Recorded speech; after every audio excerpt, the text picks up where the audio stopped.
Excavation work is underway at the site of the former mother and baby home in Tuam. It comes more than 11 years after research found that there were no burial records for almost 800 babies and infants who died at the home over a 36-year period. Before we came on air, I spoke to Annette McKay, whose mother, Maggie O'Connor, was sent to Tuam at the age of 17. I began by asking her how her mother came to be in Tuam. As I say to people, my mum's childhood ended in 1936 when Annie, her mother, died because the children were taken into an industrial school, charged with destitution and moved to Lennoboy Castle in Galway. And there she stayed until she was 17 and she was raped there by the caretaker and then moved to Tuam Mother and Baby Home where she gave birth to Mary Margaret in December 1942.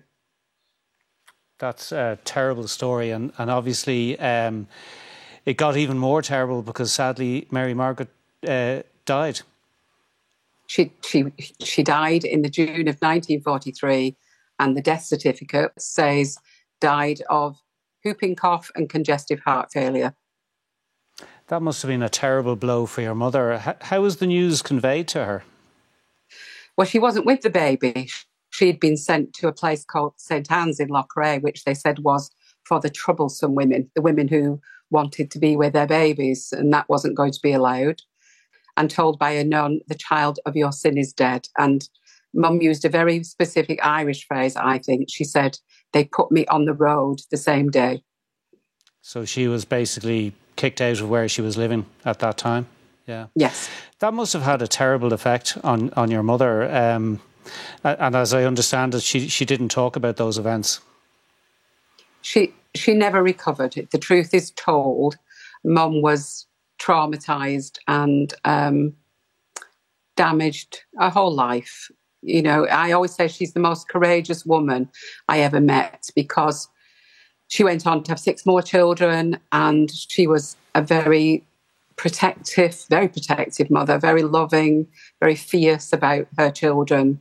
But she never recovered. She said to me once, Annette, I'm lonely for my people. And I used to think, I don't think your people are lonely for you, Mum. We're now at the stage where excavation work has begun. How hopeful are you that Mary Margaret's remains will be identified?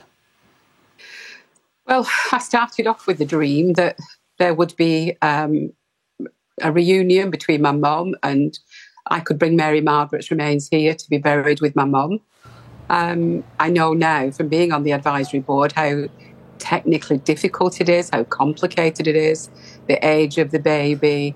I have to say I'm not terribly hopeful. It would be a dream, a miracle, some justice for Mum to say they could be reunited. I just have to have hope. OK, Annette McKay, we certainly all hope that you do find some answers, but thank you very much for talking to us on 6-1. Well, our social affairs and religion correspondent Alva Keneally joins us now. Alva, you can really sense there from Annette McKay how traumatic this is for the families and how difficult it's going to be for them to get the answers they deserve. Yeah, so traumatic, and it's going to be a complex and a very difficult 2 years for them.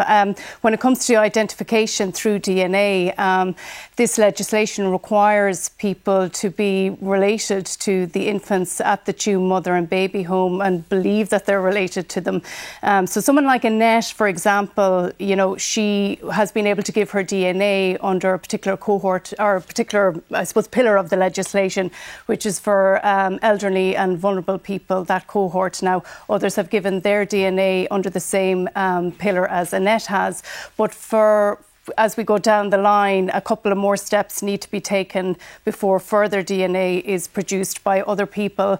They have to be, believe they're eligible family members. And say, for example, they can't be cousins because that was viewed as too wide of the mark in terms of establishing DNA with those who are buried at the site.